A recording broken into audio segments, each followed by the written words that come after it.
Hello friends, എല്ലാവർക്കും നമസ്കാരം. ഇന്നത്തെ വീഡിയോയിൽ നമ്മുടെ അമേരിക്കയ്ക്ക് മിഡിൽ ഈസ്റ്റിലുള്ള അവരുടെ മിലിറ്ററി അസറ്റ്സ് അല്ലെങ്കിൽ മിലിറ്ററി ബേസിനെ കുറിച്ച് നമുക്കൊന്ന് ചെക്ക് ചെയ്ത് നോക്കാം. അതായത് ഏതെല്ലാം രാജ്യങ്ങളിലാണ് അമേരിക്കൻ മിലിറ്ററി ബേസ്, പ്രത്യേകിച്ച് വളരെ ഇമ്പോർട്ടൻ്റ് ആയിട്ടുള്ള മിലിറ്ററി ബേസാണ്. ഏകദേശം 19 സൈറ്റ്സോളം, 19 സ്ഥലങ്ങൾ, 19 ബേസുകളോളം മൊത്തങ്ങളുണ്ട് എന്നാണ് നമുക്ക് റിപ്പോർട്ട് അനുസരിച്ച് മനസ്സിലാക്കാൻ സാധിക്കുന്നത്. അതിനകത്തിൽ 8 എണ്ണത്തോളം വളരെ പെർമനൻ്റ് ആയിട്ടുള്ള മിഡിൽ ഈസ്റ്റിൽ അക്രോസ് ആയിട്ട് വളരെ പെർമനൻ്റ് ആയിട്ട് അല്ലെങ്കിൽ സ്ഥിരമായിട്ടുള്ള ബേസുകളാണ്. ബാക്കിയൊക്കെ അഡ്ഹോക്ക് അല്ലെങ്കിൽ പെർമനൻ്റ് അല്ല എന്ന് പറയാൻ പറ്റുന്ന മിലിറ്ററി സൈറ്റ്സ് അല്ലെങ്കിൽ മിലിറ്ററി ബേസസ് ആണ്. നമുക്കറിയാം, ഈ പറഞ്ഞ രാജ്യങ്ങളിലെല്ലാം കഴിഞ്ഞ ദിവസത്തെ യുദ്ധം തുടങ്ങിയതിന് ശേഷമുള്ള വാർത്തകളിൽ കൂടെ നമുക്ക് ഇപ്പോൾ ഒട്ടുമിക്ക ആൾക്കാർക്കെല്ലാം ഇപ്പോൾ മനസ്സിലായി കഴിഞ്ഞാണ് എവിടെയൊക്കെ മിഡിൽ ഈസ്റ്റിൽ ഏതെല്ലാം രാജ്യങ്ങളിൽ, ഗൾഫിലും മിഡിൽ ഈസ്റ്റ് അല്ലെങ്കിൽ വെസ്റ്റ് ഏഷ്യയിൽ അമേരിക്കയ്ക്ക് മിലിറ്ററി ബേസസുകൾ, അത് എയർ ബേസ് ആയാലും നേവൽ ബേസ് ആയാലും അല്ലെ ആർമി ക്യാമ്പ് ആയാലും അങ്ങനെയുള്ള കാര്യങ്ങളൊക്കെ തന്നെയാണ്. കാരണം ഇറാന്റെ ഭാഗത്തു നിന്നുള്ള ആക്രമണത്തിൽ ഈ പറഞ്ഞ ബേസുകളെല്ലാം തന്നെ ടാർഗറ്റ് പെട്ടുകൊണ്ടിരിക്കുകയാണ്. പ്രത്യേകിച്ച് ബഹ്റിനിലൊക്കെ വളരെ ഇമ്പോർട്ടൻ്റ് ആയിട്ടുള്ള എല്ലാ മിലിറ്ററി ബേസും ഇമ്പോർട്ടൻ്റ് ആണ്. പക്ഷേ US നേവിയുടെ 5th ഫ്ലീറ്റിന്റെ പിന്നെ വളരെ പ്രധാനപ്പെട്ട ഒരു സെന്ററാണ് ബഹ്റിനിൽ നിന്ന്. അപ്പോൾ അവിടെല്ലാം ഇറാൻ വളരെ ശക്തമായിട്ട് അതിനെ ടാർഗറ്റ് ചെയ്തുകൊണ്ടിരിക്കുകയാണ്. അതുപോലെ തന്നെ UAE, ദുബായ് പ്രത്യേകിച്ച്. അപ്പോൾ ഇങ്ങനെയുള്ള മിലിറ്ററി ബേസ് എല്ലാം തന്നെ ഏകദേശം ബഹ്റിനിലുണ്ട്, ഈജിപ്തിലുണ്ട്, ഇറാഖിലുണ്ട്. ഇതെല്ലാം വ്യത്യസ്തമായിട്ടുള്ള പർപ്പസ് ആണ്. ഇപ്പം ചിലയിടത്ത് എയർ ബേസ് ആയിരിക്കും, ചിലയിടത്ത് അവരുടെ ആർമി ബേസ് ആയിരിക്കും. കടലുള്ള അല്ലെങ്കിൽ വെള്ളമുള്ള സ്ഥലത്താണെങ്കിൽ നേവൽ ബേസ് ഉണ്ടായിരിക്കാം. അപ്പം അങ്ങനെയൊക്കെയുള്ള മാറ്റങ്ങളും പ്രത്യേകതകളും ഉണ്ടാകും. ഇപ്പോൾ Bahrain, Egypt, Iraq, Israel, Jordan, Kuwait, Qatar, Saudi Arabia, Syria, Oman, അതുപോലെ തന്നെ UAE, ഈ പറഞ്ഞ ഇത്രയും രാജ്യങ്ങളിൽ ഉണ്ട്. അതുപോലെ തന്നെ ടർക്കിയിലുണ്ട്, ജിബൌട്ടിലുണ്ട്. US ഈ പറഞ്ഞ, കാരണം ടർക്കി നാറ്റോയിലെ ഒരു അംഗരാജ്യമാണല്ലോ. അമേരിക്ക കഴിഞ്ഞാൽ ഏറ്റവും രണ്ടാമത്തെ നാറ്റോയിലെ വലിയ മിലിറ്ററി ഉള്ള രാജ്യമാണ് ടർക്കി എന്ന് പറഞ്ഞു കഴിഞ്ഞാൽ. അപ്പോൾ ഈ പറഞ്ഞ രണ്ട് രാജ്യങ്ങളിലും, ടർക്കിയിലും ജിബൌട്ടിലും ഒക്കെ തന്നെ അമേരിക്ക വലിയ മിലിറ്ററി ബേസ് മെയിൻറ്റെയിൻ ചെയ്യുന്നുണ്ട്. അത് ചില റീജിയണൽ കമാൻഡുകളാണ് അത് പ്രവർത്തിക്കുന്നത്. മിഡിൽ ഈസ്റ്റിലെ ഒക്കെ തന്നെ ഓപ്പറേഷൻസിനെ അത് കമാൻഡ് ചെയ്യുന്നതാണ്. ബഹ്റിനിൽ ഏകദേശം 9,000-ഓളം അമേരിക്കൻ ട്രൂപ്സ് ഉണ്ട്. അപ്പോൾ നമ്മൾ പറഞ്ഞ പോലെ അമേരിക്കയുടെ നേവിയുടെ 5th ഫ്ലീറ്റിന്റെ ഹെഡ് ക്വാർട്ടേഴ്സ് ആണ്. വളരെ ഇമ്പോർട്ടൻ്റ് ആയിട്ടുള്ള, വളരെ ഇമ്പോർട്ടൻ്റ് ആയിട്ടുള്ള, വളരെ പ്രാധാന്യമുള്ളൊരു മിലിറ്ററി ബേസ് ആണ് ബഹ്റിൻ എന്ന് പറഞ്ഞാൽ. 5th ഫ്ലീറ്റ് എന്ന് പറഞ്ഞാൽ അമേരിക്ക 7th ഫ്ലീറ്റ് ആണ് അവിടെ നേവി എന്ന് പറഞ്ഞാൽ. ലോകത്തെ മറ്റൊരു രാജ്യത്തിനും അങ്ങനെ ഇല്ലല്ലോ. അപ്പോൾ 7th ഫ്ലീറ്റിലെ 5th ഫ്ലീറ്റിന്റെ ഹെഡ് ക്വാർട്ടർ ആണ് ബഹ്റിൻ. അത് ഗൾഫ്, റെഡ് സീ, ചെങ്കടല്, അറേബ്യൻ സീ, അതുപോലെ തന്നെ ഇന്ത്യൻ ഓഷ്യന്റെ ചില ഭാഗങ്ങളൊക്കെ തന്നെ സൂപ്പർവൈസ് ചെയ്യാൻ വേണ്ടിയുള്ള ഒരു മിലിറ്ററി ബേസ് ആണ്, ഹെഡ് ക്വാർട്ടർ ആണ് 5th ഫ്ലീറ്റിന്റെ ബഹ്റിനിലുള്ളത്. പിന്നെ ഖത്തറിലാണ് അൽ ഉദൈദ് എയർബേസ്. അത് ഏകദേശം ദോഹയുടെ ഔട്ട്സ്കേർട്സിലായിട്ട് വരും. അതും US സെൻട്രൽ കമാൻഡ്, സെൻകോം എന്ന് പറഞ്ഞാൽ വളരെ ഇമ്പോർട്ടൻ്റ് ആയിട്ടുള്ള, സെൻകോം എന്നാണ് അറിയപ്പെടുന്നത്, സെൻട്രൽ കമാൻഡ് ആണ്. അത് ഈ പറഞ്ഞ സെൻകോമിന്റെ ഹെഡ് ക്വാർട്ടർ ആണ്, ടാക്ടിക്കൽ ഹെഡ് ക്വാർട്ടർ ആണ്. വളരെ ഇമ്പോർട്ടൻ്റ് ആയിട്ടുള്ളൊരു മിലിറ്ററി ബേസ് ആണ്. അപ്പം ഈ സെൻകോമിന്റെ ഏരിയ ഓഫ് റെസ്പോൺസിബിലിറ്റി മിഡിൽ ഈസ്റ്റിൽ മാത്രമല്ല, പക്ഷേ central Asia, south Asia, south Asia നമ്മുടെ ഇന്ത്യ, പാകിസ്ഥാൻ, ഈ പറഞ്ഞ ബംഗ്ലാദേശ്, അഫ്ഗാനിസ്ഥാൻ, ഈ പറഞ്ഞ ഏരിയാസ് ഒക്കെ തന്നെ ഈ പറഞ്ഞ സെൻട്രൽ കമാൻഡിന്റെ സൂപ്പർവിഷൻ അല്ലെങ്കിൽ അധികാരം, ഒരു എന്താണ് പറയുന്നത്, ആ കമാൻഡിന്റെ ഒരു ജുറിസ്ഡിക്ഷനിൽ വരുന്നതാണ്. ഈ അൽ ഉദൈദ് ഖത്തറിലുള്ള എന്ന് പറഞ്ഞാൽ റീജിയനിലെ ഏറ്റവും വലിയൊരു എയർ അമേരിക്കൻ ബേസാണ്. ഏകദേശം മാൻ പവർ കൊണ്ട് തന്നെ 10,000-ഓളം, എന്ന് വെച്ചാൽ അമേരിക്കയുടെ ഏകദേശം 40,000-40,000-ഓളം മിലിറ്ററി പേഴ്സണൽ അല്ലെങ്കിൽ പട്ടാളക്കാർ വ്യത്യസ്തമാണുള്ളത്. ഇപ്പോൾ ആർമി ആയാലും എയർഫോഴ്സ് ആയാലും നേവി ആയാലും എല്ലാം തന്നെ മിഡിൽ ഈസ്റ്റിലുണ്ട്. അതിൽ 1/4 അല്ലെങ്കിൽ 4/1 എന്ന് പറയുന്ന 10,000-ഓളം ആൾക്കാർ, 10,000-ഓളം ട്രൂപ്സ് ഈ പറഞ്ഞ ഖത്തറിലെ അൽ ഉദൈദ് എയർബേസിലുണ്ട് എന്നാണ് പറയുന്നത്. പിന്നെ വരുന്ന കുവൈറ്റ് ആണ്. അത് പ്രധാനമായിട്ടും ക്യാമ്പ് അരീഫ് ജാൻ എന്നും പറഞ്ഞൊരു ഇതുണ്ട്. അത് അവരുടെ US ആർമിയുടെ സെൻട്രൽ, US ആർമി സെൻട്രൽ ആർമിയുടെ ഒരു ഹെഡ് ക്വാർട്ടർ ആണ്, ടാക്ടിക്കൽ ഹെഡ് ക്വാർട്ടർ ആണ്. ബഹ്റിനുള്ള നേവിയുടെയാണ്, 5th ഫ്ലീറ്റിന്റെ. അപ്പോൾ അത് ഈ കുവൈറ്റുള്ള ഈ പറഞ്ഞ ക്യാമ്പ് അരീഫ് ജാൻ എന്ന് പറയുന്നത് അവരുടെ സെൻട്രൽ കമാൻഡിൻ്റെ ആർമി കമ്പോണൻറ്റിനെ സെർവ് ചെയ്യാൻ വേണ്ടിയാണ്. ഇത് ആർമിയായിട്ട് ബന്ധപ്പെട്ടാണ് ഈ പറഞ്ഞൊരു ക്യാമ്പ് എന്ന് പറഞ്ഞത്, അല്ലെങ്കിൽ ബേസ് എന്ന് പറയുന്നത്. പിന്നുള്ളത് അലി അൽ സലേം എയർബേസ്, ദ റോക്ക് എന്നറിയപ്പെടുന്ന, അതും കുവൈറ്റിലാണ്. ഏകദേശം ഇറാഖിൻ്റെ ബോർഡറിലായിട്ട് വരുന്നൊരു എയർബേസ് ആണത്. മറ്റേ ആർമി ക്യാമ്പായിരുന്നു ആദ്യം നമ്മൾ പറഞ്ഞത് കുവൈറ്റുള്ളത്. പിന്നെ അടുത്ത കുവൈറ്റ് ബേസ് എന്ന് പറഞ്ഞാൽ ക്യാമ്പ് ബിഹ്റിൻ എന്ന് പറയും. അത് ഏകദേശം ഇറാഖ്, സിറിയ ഇതിനെ ലക്ഷ്യമാക്കി, അല്ലെങ്കിൽ ഏഹ്, അതിനെ ഈ രണ്ട് രാജ്യങ്ങളെ പിന്നെ ഡയറക്റ്റ് ചെയ്താണത്. അവിടെ ഏകദേശം 13,500 ട്രൂപ്സോളം വരും. ഖത്തറിനേക്കാളിലും കൂടുതൽ ട്രൂപ്സുകളുണ്ട്. ഖത്തറിലെ 10,000-ഓളം നമ്മൾ പറഞ്ഞു. ഈ പറഞ്ഞ കുവൈറ്റിലെ ഈ പറഞ്ഞ ക്യാമ്പ് ബ്യൂറിങ്ങിൽ 13,500-ഓളം US ട്രൂപ്സ് ഉണ്ട്. പിന്നെ വരുന്നത് UAE ആണ്. UAE എന്ന് പറഞ്ഞാൽ ഏകദേശം 3,500 ട്രൂപ്സേ കാണത്തുള്ളൂ. അതുപോലെ തന്നെ അവരുടെ ആം, അൽ ഡാഫ്ര എയർബേസ് എന്ന് പറയും. അത് വാഷിങ്ടണും എമിറേറ്റ്സ് എന്ന് വെച്ചാൽ രണ്ട് രാജ്യങ്ങളും തമ്മിലാണ് ഷെയർ ചെയ്യുന്നത്. എന്ന് വെച്ചാൽ UAEയുടെയും എയർബേസ് ആണ്. UAE എയർബേസ് ഉപയോഗിക്കുന്നത് ഈ പറഞ്ഞ അമേരിക്കയും എയർബേസ് ഉപയോഗിക്കുന്നതാണ്. അല്ല, എക്സ്ക്ലൂസീവായിട്ട് അമേരിക്ക മാത്രമല്ല.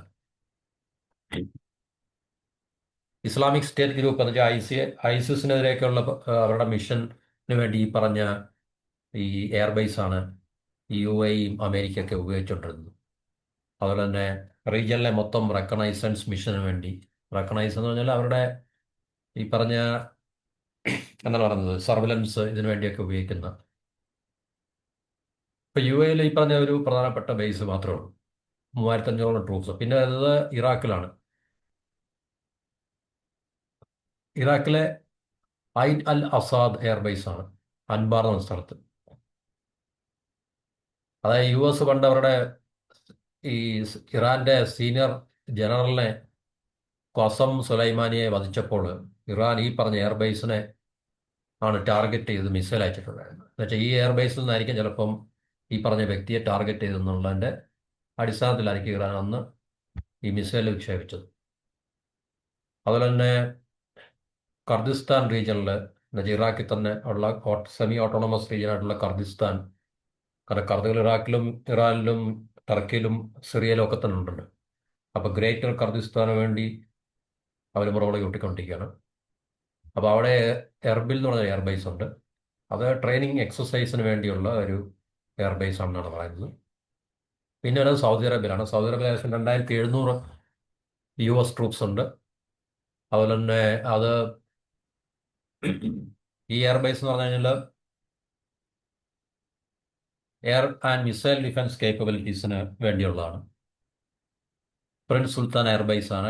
റിയാദ്, അവരുടെ തലസ്ഥാനം റിയാദിനടുത്തുള്ളതാണ്. അതൊരു പ്രധാനപ്പെട്ട എയർഫോഴ്സ് ഹബ്ബാണ്. അത് അവിടുത്തെ ഈ അമേരിക്കയുടെ air defence patriot missile batteries ഒക്കെ തന്നെ ഇവിടാണ് കേന്ദ്രീകൃതമായിരിക്കുന്നത്. അതുപോലെ തന്നെ ജോർദാനിലെ മുവാഫാഖ് സാൾട്ടി എയർബേസ്, അതും ഒരു പ്രധാനപ്പെട്ട ഒരു ഹബ്ബാണ്.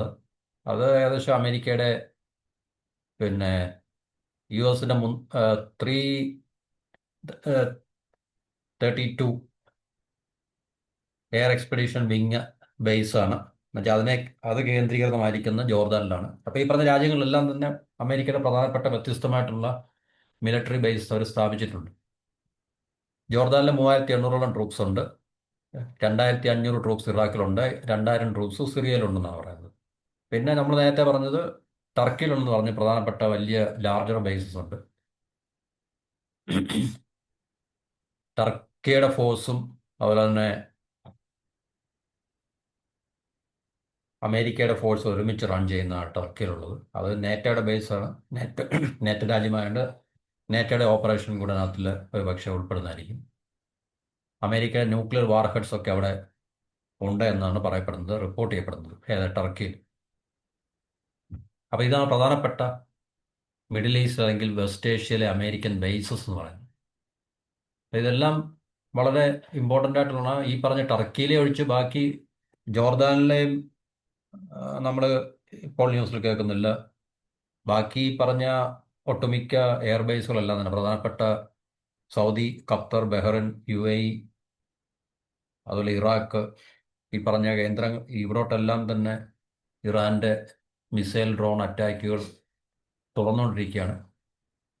അപ്പോൾ ഇതെല്ലാം അമേരിക്കയെ സംബന്ധിച്ച് മിഡിൽ ഈസ്റ്റിൽ വളരെ പ്രധാനപ്പെട്ട, കാരണം ഇതിൻ്റെയൊക്കെ ഫങ്ഷണാലിറ്റിക്ക് ഏതെങ്കിലും രീതിയിലുള്ള ഡാമേജ് സംഭവിച്ചിട്ടുണ്ടെങ്കിൽ പിന്നെ അമേരിക്കയ്ക്ക് ഈ മിഡിൽ ഈസ്റ്റിലുള്ള അല്ലെങ്കിൽ ഇറാനെതിരെ യുദ്ധം ചെയ്യാനുള്ള കപ്പാസിറ്റിയെ എന്താണ് അത് വളരെ പ്രതികൂലമായി ബാധിക്കുന്ന ഒരു കാര്യമാണ്. പക്ഷെ നമുക്ക് കൃത്യമായിട്ടുള്ള വിവരങ്ങളൊന്നും ഇപ്പം നമുക്ക് ഈ പലതും പ്രൈവറ്റ് ആയിട്ടുള്ള ഈ മൊബൈൽ ക്ലിപ്പിംഗ്സിൻ്റെ ഒക്കെ തന്നെ കൃത്യമായിട്ട് നമുക്കൊരു മീഡിയ മീഡിയയിൽ നിന്ന് നമുക്ക് കൃത്യമായിട്ട് എത്രത്തോളം ഡാമേജ് പറ്റിയിട്ടുണ്ട് ദൂരം നിന്നുള്ള വീഡിയോസും അല്ലെങ്കിൽ ദൂരം നിന്നുള്ള നമുക്ക് ഫോട്ടോസും ഒക്കെ തന്നെ നമുക്ക് ലഭ്യമാവുന്നുള്ളത്. അത് നമുക്ക് പോയി നിൽക്കാൻ പറ്റത്തില്ല എന്തായാലും തീർച്ചയായിട്ടും. എന്തായാലും യുദ്ധം ഒരുപക്ഷെ തീർന്നു കഴിഞ്ഞാൽ മാത്രമേ എത്രത്തോളം എവിടെല്ലാം ഡാമേജുകൾ പറ്റിയിട്ടുണ്ടെന്നുള്ള കൃത്യമായിട്ടുള്ള വിവരങ്ങൾ ലഭിക്കത്തുള്ളൂ. അപ്പോൾ ഇനിയും നമുക്കറിയാം ഈ ഇസ്രായേൽ അമേരിക്കൻ സഖ്യം ഇറാനെതിരെ യുദ്ധം തുടങ്ങുന്നതിന് മുമ്പ് അമേരിക്ക മറ്റു പല ഭാഗങ്ങളിൽ നിന്നും ഈ മിഡിൽ ഈസ്റ്റിലേക്ക് അല്ലെങ്കിൽ മിഡിൽ ഈസ്റ്റ് വെസ്റ്റ് ഏഷ്യ കേന്ദ്രീകരിച്ച് കൊണ്ടുവന്ന അവരുടെ മിലിറ്ററി അസറ്റ്സിനെ കുറിച്ച് നമുക്ക് ഒന്ന് നോക്കാം. അതായത് ഈ പറഞ്ഞ മറ്റു പല സൗത്ത് ചൈന സീയിൽ നിന്നും അതുപോലെ മറ്റു പല ഭാഗത്തു നിന്നുള്ള മിലിറ്ററി അസറ്റ്സ് ഏകദേശം അമേരിക്ക നമുക്കറിയാം ഇറാഖിനെതിരെയുള്ള ഓപ്പറേഷൻ ഡിസേർട്ട് സ്റ്റോം കഴിഞ്ഞ് നടത്തുന്ന ഏറ്റവും വലിയൊരു മാസീവായിട്ടുള്ള മിലിറ്ററി ഡിപ്ലോയ്മെൻ്റ് ആണ് ഇപ്പോൾ അമേരിക്ക നടത്തുന്നത്. ഒരുപക്ഷെ അതിനേക്കാളും കൂടുതലായിട്ടുള്ള അല്ലെങ്കിൽ വലിയ വലുപ്പത്തിലുള്ളൊരു മിലിറ്ററി ഡിപ്ലോയ്മെൻ്റ് ആണ്. മിലിറ്ററി ഡിപ്ലോയ്മെൻ്റ് എന്ന് പറയുമ്പം അവിടെ armed force, air force, naval force എന്ന് തുടങ്ങിയ എല്ലാ ഫോഴ്സും കൂടെ കമ്പൈൻ ചെയ്ത് അവിടെയാണ് അവിടെ മിലിറ്ററി ഡിപ്ലോയ്മെൻ്റ് അല്ലെങ്കിൽ സൈനിക വിന്യാസം എന്ന് പറയുന്നത്. അപ്പോൾ ഓപ്പറേഷൻ ഡിസേർട്ട് സ്റ്റോം കഴിഞ്ഞ് അല്ലെങ്കിൽ ഓപ്പറേഷൻ എന്നുവെച്ചാൽ ഇറാഖിനെതിരെയുള്ള ആ ഗൾഫ് വാർ സമയത്തിലെ അതിനുശേഷം ഒരുപക്ഷെ അതിനേക്കാൾ വലുപ്പം കൂടിയ ഒരു മിലിറ്ററി ഡിപ്ലോയ്മെൻ്റ് ആണ് ഇപ്പോൾ അമേരിക്ക നടത്തിയിരിക്കുന്നത്. ഏകദേശം 40,000-ഓളം അമേരിക്കൻ ട്രൂപ്സ് മിഡിൽ ഈസ്റ്റിലുണ്ടെന്നാണ് നമുക്ക് അവരുടെ ഒഫീഷ്യലായിട്ടുള്ള ഡിഫൻസ് ഒഫീഷ്യൽസിൻ്റെ റിപ്പോർട്ടിൽ നമുക്ക് മനസ്സിലാക്കാൻ സാധിക്കും. ഖത്തറിലെ അൽ ഉദൈദിലാണ് ഏകദേശം 1/4, 10,000-ഓളം ഖത്തറിലുണ്ട്. അത് കോമ്പാറ്റ് എയർക്രാഫ്റ്റ്, ടാങ്കേഴ്സ്, അവരുടെ ഏരിയൽ റീഫ്യൂവലിംഗ്, ഇൻ്റലിജൻസ് അസറ്റ്സ് ഒക്കെ തന്നെ ഉണ്ട് എവിടെ ഈ പറഞ്ഞ ഖത്തറിൽ. പിന്നുള്ളത് ഏറ്റവും വലിയ ലാർജസ്റ്റ് ബേസ് പറഞ്ഞാൽ ബെഹറിലാണ്. ബെഹറിൽ നമ്മൾ നേരത്തെ പറഞ്ഞത് 13,500, സോറി ബെഹറിലല്ല, കുവൈറ്റിലാണ് 13,500-ഓളം ട്രൂപ്സ്. അതായത് ഏകദേശം 2-3 ബേസ് ഉണ്ട് അവിടെ ശരിക്കും പറഞ്ഞത്. അപ്പോൾ ഈ പറഞ്ഞ ഖത്തർ കഴിഞ്ഞാൽ പിന്നെ അടുത്ത ലാർജസ്റ്റ് ബേസ് ബെഹറിലാണെന്നാണ് പറയുന്നത്. പക്ഷെ അത് ഒരു പക്ഷേ അപ്പം 13,500 കുവൈറ്റിലുണ്ട്, 3 അവരുടെ 2-3 പ്രധാനപ്പെട്ട ബേസുകൾ. അപ്പോൾ ഈ ട്രംപിൻ്റെ രണ്ടാമത്തെ ടേം തുടങ്ങിയപ്പോൾ ട്രംപ് ഇവിടുന്ന് മിഡിൽ ഈസ്റ്റിൽ നിന്നും അവരുടെ കുറേ മിലിറ്ററി അസറ്റ്സ് ഒക്കെ അങ്ങോട്ട് മറ്റ് ഏരിയയിലേക്കും അല്ലെങ്കിൽ അമേരിക്കയുടെ ഈ പറഞ്ഞ ഡൊമസ്റ്റിക് ആയിട്ടുള്ള ചില കാര്യങ്ങൾക്ക് വേണ്ടിയൊക്കെ തന്നെ അങ്ങോട്ട് പിൻവലിച്ചായിരുന്നു. പക്ഷേ ഇറാനുമായിട്ടുള്ള പ്രശ്നം വീണ്ടും വഷളാകും അല്ലെങ്കിൽ വഷളാക്കാൻ വേണ്ടി വീണ്ടും ഈ പറഞ്ഞ മിലിറ്ററി അസറ്റ്സിനെയൊക്കെ ഇങ്ങോട്ട് തിരിച്ചയക്കാനുണ്ടായത്. പ്രത്യേകിച്ച് നേവൽ അസറ്റ്സ് ഒക്കെ തന്നെ നമുക്കറിയാം. അവരുടെ നേവൽ 2 പ്രധാനപ്പെട്ട aircraft carriers Abraham Lincoln, USS Abraham Lincoln, അത് സൗത്ത് ചൈന സീയിലായിരുന്നു ശരിക്കും പറഞ്ഞു കഴിഞ്ഞാൽ. ഇപ്പം അറേബ്യൻ സീയിലേക്ക് വന്നിട്ടുണ്ട്, സെൻട്രൽ കമാൻഡ് ഏരിയയിലേക്ക് വന്നിട്ടുണ്ട്, സെൻട്രൽ കമാൻഡിനെ സെർവ് ചെയ്യാൻ വേണ്ടി. അത് ഇറാനെതിരെ ഡിപ്ലോയ് ചെയ്യാൻ വേണ്ടിയാണ് ഇപ്പോൾ കൊണ്ടുവന്നിരിക്കുന്നത്. ഇപ്പം ഫെബ്രുവരി പകുതി ആയ സമയത്ത് സാറ്റലൈറ്റ് ഇമേജ് കാണിക്കുന്ന ഇത് ഒമാൻ്റെ കോസ്റ്റിലുണ്ട്. ഏകദേശം ഇറാൻ്റെ അതിർത്തിയിൽ നിന്ന് 700 കിലോമീറ്റർ അകലെയായിട്ട് ഒമാൻ കോസ്റ്റിലുണ്ട് എന്നാണ് സാറ്റലൈറ്റ് പിക്ചേഴ്സ് കാണിക്കുന്നത്. എബ്രഹാം ലിങ്കനാണ് നമുക്കറിയാം ഏറ്റവും വലിയൊരു അവരുടെ പടക്കപ്പലാണ്, ന്യൂക്ലിയർ പവർഡ് എയർക്രാഫ്റ്റ് കാരിയറാണ്. അവരുടെ ഒത്തിരി വളരെ അഡ്വാൻസ്ഡ് ആയിട്ടുള്ള വെപ്പൺസും ഫൈറ്റർ എയർക്രാഫ്റ്റും ഗൈഡഡ് മിസൈൽ ഡിസ്ട്രോയ്സും ഒക്കെ തന്നെ, ടൊമഹാക് ക്രൂസ് മിസൈൽസ് ഇതെല്ലാം തന്നെ ഉണ്ട്. ഇതെല്ലാം ഇറാൻ്റെ ടെറിട്ടറിയിലൊക്കെ ഡീപ്പായിട്ടുള്ള സ്ട്രൈക്ക് നടത്താൻ കഴിവുള്ളതാണെന്നൊക്കെ പറയുന്നു. ഓക്കെ, അവർ തുടങ്ങിയ ആ ഒരു പിന്നെ അറ്റാക്ക് ഒരു പക്ഷേ ഈ പറഞ്ഞ ആസറ്റുകളൊക്കെ ഉപയോഗിച്ചായിരിക്കും. അതുപോലെ തന്നെ ഈ പറഞ്ഞ new U S S naval U S S Abraham ലിങ്കന്റെ ഈ എയർക്രാഫ്റ്റ് കാരിയറുകൾ വ്യത്യസ്തമായിട്ടുള്ള സ്ക്വാഡ്രൺസ് ഓഫ് ഫൈറ്റർ, അതുപോലെ സ്ട്രൈക്ക് എയർക്രാഫ്റ്റ് ഒക്കെ ഉണ്ട്. Electronic warfare, radar jamming aircraft, helicopters, stealth fighter jets, F-35, F-22, Raptor ഒക്കെ പോലുള്ള സ്റ്റെൽത്ത് ഫൈറ്റർ ജെറ്റ്സ് ഒക്കെയാണ്. ഏകദേശം 5680 സെയിലേഴ്സാണ് അതിനകത്തുള്ളത്. സെയിലേഴ്സാണ് മൊത്തം. കമാൻഡിംഗ് ഓഫീസർ മുതൽ താഴോട്ട് എല്ലാം കൂടെ 5680 ക്രൂ മെമ്പേഴ്സ് ഉണ്ട് എന്നാണ് നമുക്കറിയാൻ സാധിക്കുന്നത്. ഏറ്റവും വലിയ കപ്പലാണ്. ആലോചിച്ച് നോക്കുക, 5680 പേര് ഒരു കപ്പലിൽ ജോലി ചെയ്യുക എന്ന് പറഞ്ഞു കഴിഞ്ഞാൽ ആ ഒരു ഇല്ലേ, എത്ര വലിയ സിസ്റ്റമാണെന്ന് ആലോചിച്ച് നോക്കാം അത്. അപ്പോൾ ഈ പറഞ്ഞ എബ്രഹാം ലിങ്കൺ അവിടെ വന്നിട്ടുണ്ട്. പിന്നെ USS മക്ഫൗൾ, USS മിറ്റ്ഷർ, ഇതെല്ലാം സെൻട്രൽ കമാൻഡ് ഏരിയയിലേക്ക് വന്നിട്ടുണ്ട്. USS റൂസ്വെൽറ്റ് മെഡിറ്ററേനിയൻ സീലുണ്ട്. അപ്പോൾ USS എന്ന് പറഞ്ഞാൽ യുണൈറ്റഡ് സ്റ്റേറ്റ്സ് ഷിപ്പ് എന്നുള്ളതാണ് കേട്ടോ. അവരുടെ നേവൽ ഇതിനെയാണ് USS. പിന്നെ ഷിപ്പിൻ്റെ പേരിടും. അപ്പം നമ്മുടെ INS എന്ന് പറയുന്നത് ഇന്ത്യൻ നേവൽ ഷിപ്പ് എന്ന് പറയുന്നത്, INS ഗോദാവരി അല്ലെങ്കിൽ INS വിക്രമാദിത്യ എന്നൊക്കെ പറയുന്നതുകൊണ്ട് അവരുടെ USS യുണൈറ്റഡ് സ്റ്റേറ്റ്സ് ഷിപ്പ് എന്നുള്ളതാണ്. ഫെബ്രുവരി 18 അമേരിക്കയുടെ രണ്ടാമത്തെ എയർക്രാഫ്റ്റ് ഈ പറഞ്ഞ മിഡിൽ ഈസ്റ്റ് റീജിയനിലേക്ക് വരുന്നുണ്ട് അല്ലെങ്കിൽ തിരിച്ചിട്ടുണ്ട് എന്നുള്ള റിപ്പോർട്ടുമുണ്ട്. USS ജെറാൾഡ് ആർ ഫോർഡ് ലോകത്തിലെ ഏറ്റവും വലിയ വാർഷിപ്പാണ് അത്. പിന്നെ ആ സമയത്ത് മൊറോക്കോയുടെ അറ്റ്ലാന്റിക് കോസ്റ്റിലായിരുന്നു. അപ്പോൾ അത് ഈ പറഞ്ഞ മെഡിറ്ററേനിയൻ സീയെ ലക്ഷ്യമാക്കി വരുന്നുണ്ട് എന്നാണ് അന്നത്തെ റിപ്പോർട്ട്. ഇതിപ്പം ഫെബ്രുവരിയിലെ പകുതിയിലെ റിപ്പോർട്ടാണിത്. അപ്പോൾ ഈ പറഞ്ഞ നേവൽ അസറ്റ്സും ഒക്കെ തന്നെ അമേരിക്ക ഈ പറഞ്ഞ റീജിയനെ ലക്ഷ്യമാക്കി റീഇൻഫോഴ്സ് ചെയ്തുകൊണ്ടിരിക്കുകയാണെന്നാണ് നമുക്ക് അന്ന് മനസ്സിലാക്കാൻ സാധിക്കും. അതുപോലെ തന്നെ ഈ പറഞ്ഞ അവരുടെ ഈ എയർ ഡിഫൻസ് സിസ്റ്റം, താഡ് എയർ ഡിഫൻസ് സിസ്റ്റം, ഈ THAAD എന്ന് പറയാം, അതായത്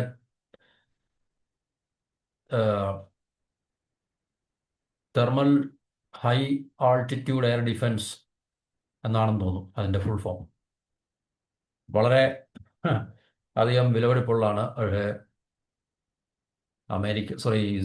ഇറാൻ്റെ വളരെ ഇൻഎക്സ്പെൻസീവ് ആയിട്ടുള്ള ചീപ്പായിട്ടുള്ള ഡ്രോണിൻ്റെയും മിസൈലിൻ്റെയൊക്കെ മുമ്പിൽ അവർക്ക് എത്രത്തോളം ഇത് സസ്റ്റെയിൻ ചെയ്യാൻ കഴിയുന്നുള്ളത് ഇപ്പോൾ വളരെ വ്യാപകമായി ചർച്ച ചെയ്തുകൊണ്ടിരിക്കുന്നൊരു കാര്യമാണ്. അതുപോലെ തന്നെ F-15 വാർപ്ലെയിൻസ് ജോർദാനിലെ മുവാഫക് സാൾട്ടി എയർബേസ് അവർ ബിൽഡപ്പ് ചെയ്തുകൊണ്ടിരിക്കുകയാണ്. അപ്പം ഇങ്ങനെയുള്ള വ്യത്യസ്തമായിട്ടുള്ള വളരെ വ്യാപകമായിട്ട് എന്നാൽ വർദ്ധിച്ച തോതിലുള്ള മിലിറ്ററി ഡിപ്ലോയ്മെൻറ്റ് അല്ലെങ്കിൽ ആ ഒരു ഇറാനെതിരെയുള്ള പടയൊരുക്കത്തിന് വേണ്ടി അവർ, കാരണം ഇത്രയും അധികം മിലിറ്ററി ഡിപ്ലോയ്മെൻറ്റ് നടത്തുക എന്ന് പറയുമ്പോൾ അപ്പോൾ ഇറാൻ എന്ന് പറയുന്ന രാജ്യത്തെ തീർച്ചയായിട്ടും അത്രയ്ക്ക് അണ്ടർ എസ്റ്റിമേറ്റ് ചെയ്തിട്ടില്ല ഒരു രീതിയിൽ. പക്ഷേ തീർച്ചയായിട്ടും ഇപ്പോൾ യുദ്ധത്തിൻ്റെ ഡൈനാമിക്സ് നമ്മൾ കാണുമ്പോൾ നമുക്ക് മനസ്സിലായി ഇറാനെ അവർ തീർച്ചയായിട്ടും അണ്ടർ എസ്റ്റിമേറ്റ് ചെയ്തു എന്നുള്ളത് മനസ്സിലായി എന്നുള്ളതാണ് ഏറ്റവും പ്രധാനപ്പെട്ട ഒരു കാര്യം. ഓക്കെ, അപ്പോൾ ഇതാണ് നമുക്ക് ഈ പറഞ്ഞ യുണൈറ്റഡ് സ്റ്റേറ്റ്സിൻ്റെ മിഡിൽ ഈസ്റ്റിലുള്ള മിലിറ്ററി ബേസസ് എന്ന് പറഞ്ഞു കഴിഞ്ഞാൽ, അതായത് US ട്രൂപ്പ് നമ്പേഴ്സ് നമ്മൾ നേരത്തെ പറഞ്ഞാണ്. ഏറ്റവും കൂടുതൽ കുവൈറ്റിലാണ് മാൻപവർ ഉള്ളത്, 13,000, അതായത് 13,500. പിന്നെ ഖത്തറിൽ, പിന്നെ ബഹ്റിനിൽ 9,000. ബഹ്റിൻ പ്രധാനമായിട്ടും അവരുടെ 5th ഫ്ലീറ്റിൻ്റെ ഹെഡ് ക്വാർട്ടറാണ്. ഇതെല്ലാം സെൻട്രൽ കമാൻഡാണ് അവരുടെ സെർവ് ചെയ്യുന്നതെല്ലാം. സൗദി അറേബ്യയിൽ 2,700 ട്രൂപ്സേ ഉള്ളൂ. UAയിൽ 3,500. പിന്നെ ഇറാഖ്, സിറിയ, ജോർദാനിൽ 3,813 ഉണ്ട്. അപ്പോൾ ഇതാണ് പ്രധാനപ്പെട്ട USൻ്റെ മിഡിൽ ഈസ്റ്റിലെ ബേസുകൾ എന്ന് പറഞ്ഞാൽ. ടർക്കി ഇവിടെ കാണിച്ചിട്ടില്ല, കാരണം ടർക്കി ഇപ്പോൾ തൽക്കാലം ഇതിനകത്തിൽ ആക്റ്റീവായിട്ടുള്ളൊരു ഇൻവോൾവ്മെൻ്റ് ഇല്ല എന്ന് തോന്നുന്നു. പിന്നെ നമുക്കിവിടെ നോക്കിക്കഴിഞ്ഞാൽ ഇറാൻ്റെ ബാലിസ്റ്റിക് മിസൈൽസിനെ കുറിച്ചുള്ളൊരു ഇൻഫോഗ്രാഫിക്സ് ഉണ്ട്. അപ്പോൾ ഇതിൻ്റെ എസ്റ്റിമേറ്റഡ് റേഞ്ചസ് ഒക്കെ ഇവിടെ കാണിക്കുന്നുണ്ട്. ഏറ്റവും അവരുടെ മിസൈലിൻ്റെ ലെങ്തും എസ്റ്റിമേറ്റഡ് റേഞ്ചുമാണ്. ഏറ്റവും റേഞ്ച് 2,500 കിലോമീറ്റർ വരെ ആണ് കാണിക്കുന്നത്. അതായത് സൗമാർ ക്രൂയിസ് മിസൈലാണ്. പിന്നെയുള്ള ഷഹബ് 3 എമാദ് ഗജിൽ എന്നൊക്കെ പറയുന്ന 2,000 കിലോമീറ്ററുള്ള, പിന്നെ ക്യുയാം 1, സോൾഫാഗോർ, ഷഹാബ് 2 500 കിലോമീറ്റർ റേഞ്ച്, പിന്നെ ഷഹാബ് 1 300 കിലോമീറ്റർ, ഫത്തെ ഫത്തെ 110 300 കിലോമീറ്റർ. അപ്പോൾ ഇതാണ് ഇറാൻ്റെ ഒരു ഏകദേശം, ഇത് കൃത്യമല്ല, ഇതൊന്നും കൃത്യമല്ല, കംപ്ലീറ്റ് അല്ല. ഇത് international institute four static studies അവരുടെ റിപ്പോർട്ട് അനുസരിച്ചിട്ട് ഉള്ളൊരു ചെറിയ ഇൻഫോഗ്രാഫിക്സ് ആണിത്. അപ്പോൾ ഇത് തീർച്ചയായിട്ടും നമുക്ക് ഈ പറഞ്ഞ യുദ്ധം തുടങ്ങിയതിന് ശേഷം ഒരുമാതിരി എല്ലാവർക്കും മിഡിൽ ഈസ്റ്റിൽ അല്ലെങ്കിൽ ഗൾഫിൽ ഏതൊക്കെ എയർബേസ് ഉണ്ട്, എവിടെയൊക്കെ എയർബേസ് ഉണ്ടെന്നുള്ളതിനെ കുറിച്ച് കൃത്യമായിട്ടുള്ളൊരു ആം, വിവരം അല്ലെങ്കിൽ നമുക്കൊരു ഇൻഫർമേഷൻ നമുക്ക് കിട്ടിയിട്ടുണ്ടായിരുന്നു അല്ലേ? കാരണം ബോംബ് വീണ സ്ഥലങ്ങളെല്ലാം റിപ്പോർട്ടിൽ നമുക്ക് കേൾക്കാൻ സാധിക്കുന്നുണ്ട്. എവിടെയൊക്കെ സൗദി അറേബ്യയിലുണ്ടോ, ഖത്തറിലുണ്ടോ, ബഹ്റിനിലുണ്ടോ, യു എയിലുണ്ടോ എന്നൊക്കെ നമുക്കറിയാൻ സാധിക്കും.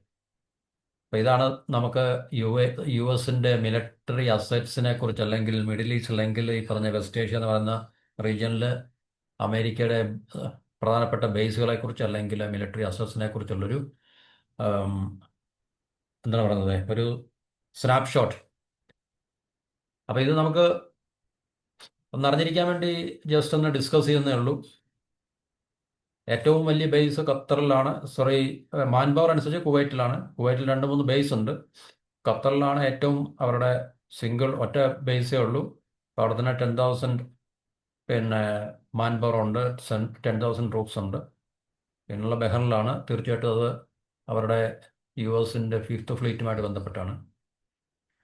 ഓക്കെ, അപ്പോൾ ഇത്രയാണ് നമുക്ക് ഈ ഒരു ടോപ്പിക്കുമായിട്ട് തൽക്കാലം ഷെയർ ചെയ്യാനുള്ള വിവരങ്ങൾ. മറ്റൊരു ടോപ്പിക്കുമായിട്ട് അടുത്ത വീഡിയോ. എല്ലാവർക്കും നന്ദി, നമസ്കാരം, and have A wonderful day.